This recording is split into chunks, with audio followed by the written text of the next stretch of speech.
The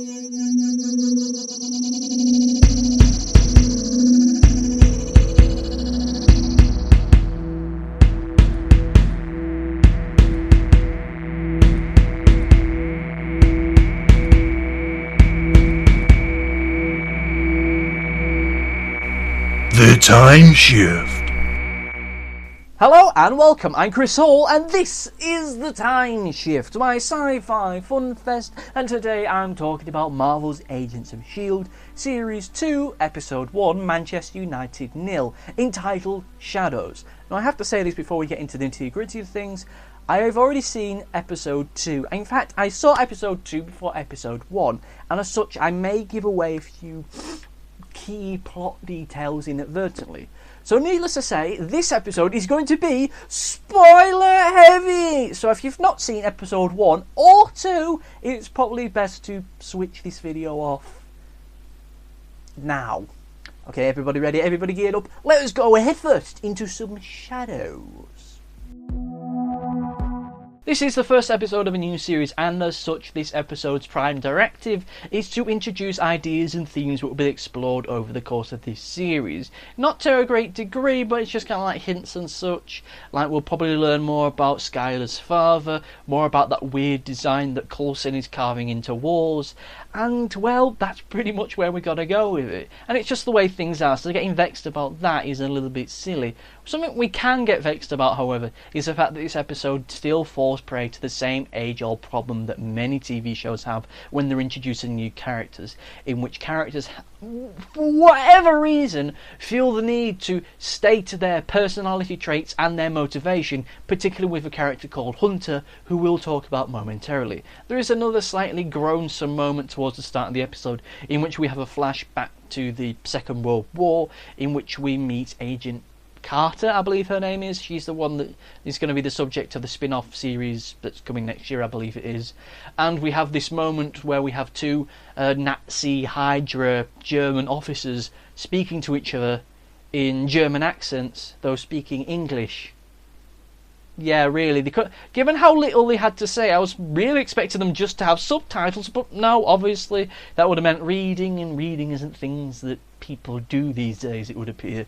The whole little moment did feel a little bit groansome, to be honest, as a whole entity, as we had the moment with Agent Carter, or whatever her name is, saying, what we really need is some kind of organisation to protect the peace during peacetime. And I was half expecting her to turn around and say, like some kind of big protective agency, like a big shield, if you will. Which of course she didn't say, and of course she certainly didn't say it like that. That's a whole little groansome moment, which in the grand scheme of things isn't really a big to do.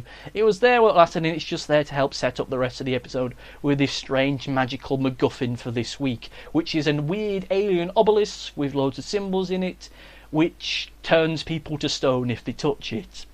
Ta-da! And of course it does lead into a fairly moment in the second episode, which I can't talk about because, you know, it's the second episode. This is an episode where Coulson and the gang have to try and track that down, and also stop a gifted from doing nasty things with Hydra. And of course we say gifted as that is legally different to mutant, so we don't get sued. Blimey Charlie, I long for the days when all the Marvel properties are back belonging in the same area with the same company, even if that company is Disney. It will save us a lot of headaches in the future, good grief. As an episode as a whole, I found it very enjoyable and very thrilling, if a little bit too grim and bleak. There's no wacky asides, no banter between Fitz and Simmons, mostly due to the fact that Simmons has left it. And of course I know I'm doing a lot of quotation thingies, but I have to do this because, well, for a start, she hasn't left it, but she has. Now, like I said in the pre-ramble to this, I did see the second episode before the first episode. I went in the last time on Agents of S.H.I.E.L.D. They say, Simmons has left. She's left us all. She's abandoned us. I'm thinking to myself, has she left it now? Did the actress just decide not to do it anymore? And then, of course, we see Fitz floating about and helping, rather Simmons floating about and helping Fitz, even though she's not there because she's a figment of Fitz's imagination. Because Fitz, when he fell out the plane, got brain damage and he's very, very, very struggling at the moment. And I gotta say though, it's bleak as this episode is. The whole stuff with Fitz and imaginary Simmons, I think is great because it does add some kind of soul and depth to the episode, which it desperately needed. We have no jokes, we have no wacky asides, so otherwise all we're left with is just loud action and shouting and running while pointing guns at each other, which some people really like. I like a little bit more substance, and of course the thing with Fitz being on the fritz is, well, some desperately needed substance, if it's very depressing as hell. As a whole, I really enjoyed the story and the feel to this week's episode. If I was to compare the first and the second one, I prefer the second one because it had a little bit more going for it, plus the moment which made me go, ah! Too, which of course I'll discuss when I talk about the second episode in due course. As a whole, really good episode, really fun. Let us now talk, however, about Mr. Hunter. Okay, so Hunter, Mr. Hunter, whatever you want to call him, he is one of the new characters introduced in this episode. And he is fairly aggravating, I have to say, for two main reasons. One, he seems to be set up as the whole surrogate for Ward, seeing as Ward has now been locked up. Even though I thought that Triplet was going to be the new Ward, though apparently he's not. He's just in the background doing things and dressing up as a general, because now he seems to be the master of disguise all of a sudden. He must be that weird bag of tricks that his uncle gave him from ages ago or whatever. And it feels apparently weird because it was suggested that he was going to be the new Ward, but he's not. Instead we get Mr. Hunter, who is incredibly English, for crying out loud.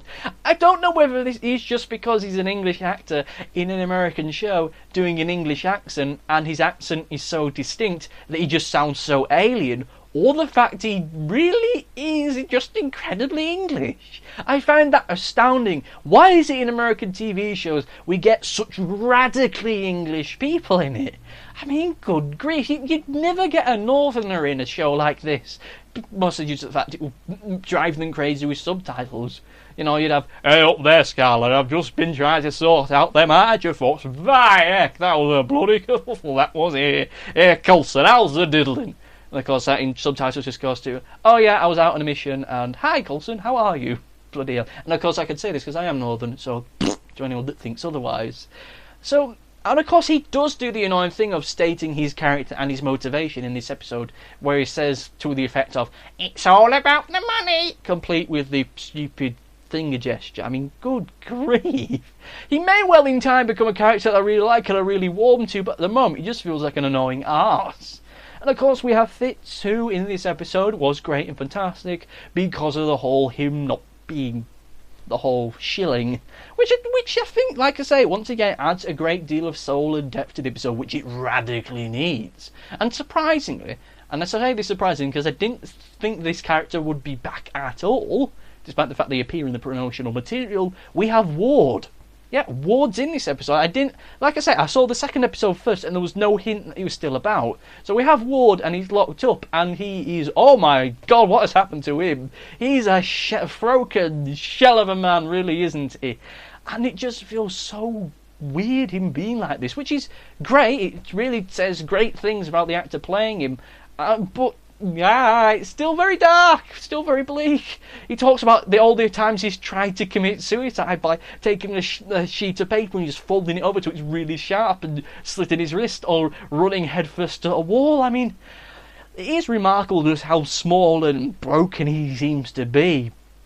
And chances are he will be seeing a lot more in this series. This certainly isn't a cameo, purely and simply for the fact that we see him in all the promotion material going up to this point. So he will be about, he will be doing stuff. Whether or not he'll be on the field, I doubt it incredibly. But, you know, it's a great turn. It was a great surprise entity, and it is good to have a little bit, something close to closure for his character, even though we are going to see more of him. I can almost guarantee it, even though I don't know that far ahead. I've only seen the second episode, and from what there is, there's a little hint that he will be back. But whatever. Performance-wise, it was great. The mercenaries, including Hunter, not so much. They were just there, and well, if you've seen the second episode, you know why they're just there. so it's not really worth getting vexed as to how limp they are. The rest of the cast were great, the rest of the S.H.I.E.L.D crew were great. Coulson was great, May was great, Skylar was great, everybody was great. Even Simmons, who wasn't quite there, was there and good and stuff. Even the guy that's helping Fitz, who kind of also looks like Triplet in a way, like Triplet's older brother helping Fitz, is great from what little I've seen of him. As a whole, in terms of performances, they were really great and solid. Bar Hunter, there was never really anyone that really irked me or annoyed me. So as a whole, yep, really good. No worries! Okay, so as the overview, as you can probably tell, I have, bar one slight niggle, no real issues with this episode. Of course, we did have the two novelty Nazi German Hydra officers towards the start of the episode, but I'm willing to forgive that because that's just the way things are. And of course, seeing as this is the first episode of a new series, we do have the whole thing of everything just being set up for the rest of the series. So apart from that, there's no real major problems. Anything that is a problem, like say Hunter not really being that appealing, it's something that can be built upon as time goes by. Maybe I'll warm to like him, you never know. Stranger things have happened.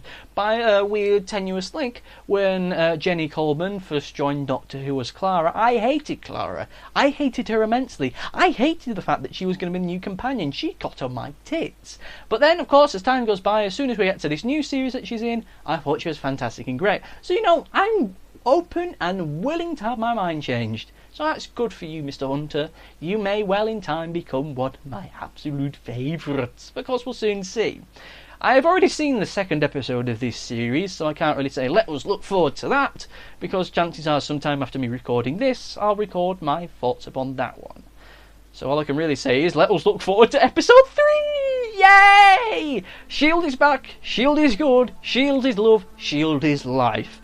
Thank you for watching. If you have anything you'd like to say, any points you'd like to raise, any questions you'd like to ask me, leave them in the comment section below. Thank you for watching and goodbye.